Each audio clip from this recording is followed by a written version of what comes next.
Assalamualaikum warahmatullahi wabarakatuh. Saya Siti Rizkyani Saturrahman dari Sosiologi Agama. Nah, saya akan menjelaskan tentang sosiologi kebencanaan dan lingkungan. Sosiologi kebencanaan adalah suatu disiplin ilmu yang mempelajari perilaku dan tanggapan masyarakat terhadap bencana. Sosiologi lingkungan didefinisikan sebagai cabang sosiologi yang memusatkan kajian kepada keterkaitan antara perilaku sosial manusia dengan lingkungan.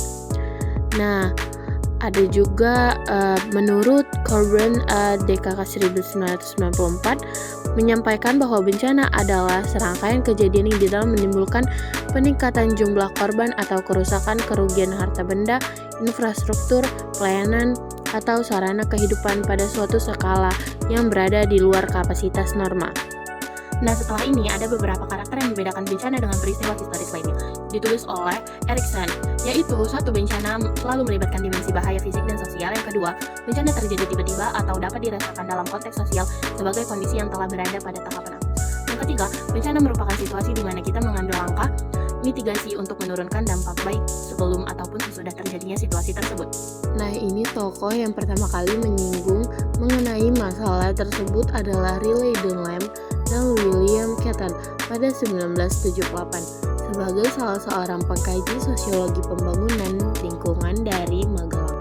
Susilo mengemukakan bahwa Dunlap dan Catton menulis berbagai artikel yang mengkaji masalah lingkungan sejak tahun 1978 dengan melakukan tinjauan berbagai literatur ilmu sosial.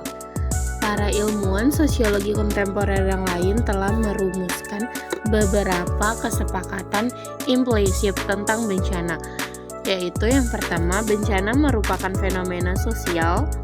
Yang kedua, perspektif agen eksternal harus dihindari dalam studi kebencanaan.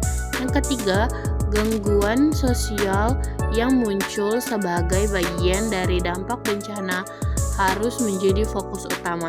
Yang keempat, bencana itu sendiri terkonstruksi secara sosial. Dan yang kelima, fokus riset kebencanaan harus diarahkan kepada pengembangan respon efektif organisasi sosial. Nah, ini ruang lingkup sosiologi kebencanaan. Sosiologi kebencanaan merupakan cabang khusus sosiologi.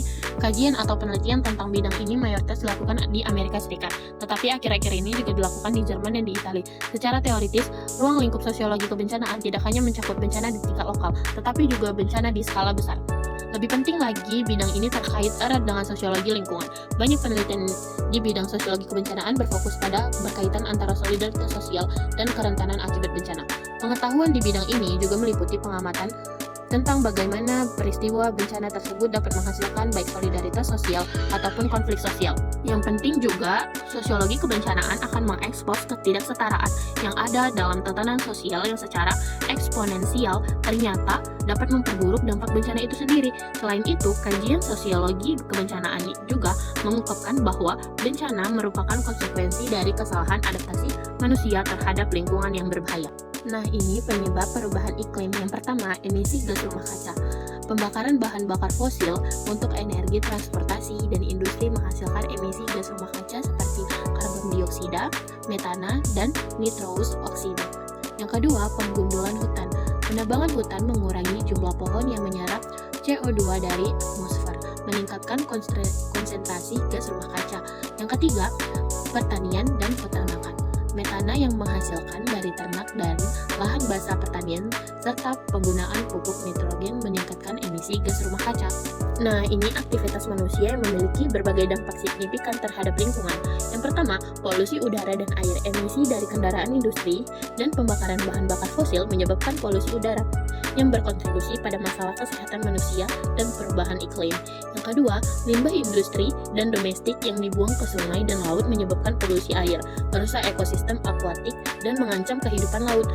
Deforestasi, penebangan hutan untuk pertanian, pemukiman, dan penebangan kayu mengurangi keanekaragaman hayati, mengganggu siklus air dan meningkatkan emisi karbon dioksida. Nah, ini ruang lingkup lingkungan. Yang pertama, dampak sosial dari perubahan lingkungan. Mengkaji bagaimana perubahan lingkungan seperti polusi, deforestasi, dan perubahan iklim. Nah, kedua, persepsi dan sikap terhadap lingkungan. Mempelajari bagaimana masyarakat memahami dan menghargai lingkungan mereka, serta sikap mereka terhadap isu-isu lingkungan. Yang ketiga, gerakan sosial lingkungan. Analisis tentang gerakan sosial yang berfokus pada perlindungan lingkungan seperti gerakan hijau atau advokasi keadaan lingkungan. Yang keempat, kebijakan dan regulasi lingkungan. Meneliti bagaimana kebijakan publik dan regulasi lingkungan dibuat dan diimplementasikan serta efeknya terhadap masyarakat dan lingkungan. Yang kelima, sistem sosial dan ekologis. Studi tentang interaksi antara sistem sosial dan ekologis termasuk konsep keberlanjutan dan pembangunan berkelanjutan. Nah, ini interaksi manusia dan lingkungan, dampak aktivitas manusia terhadap lingkungan. Yang kedua, konsep ekologi manusia. Yang ketiga, studi kasus perubahan lingkungan akibat aktivitas manusia. Yang ketiga, pembangunan berkelanjutan.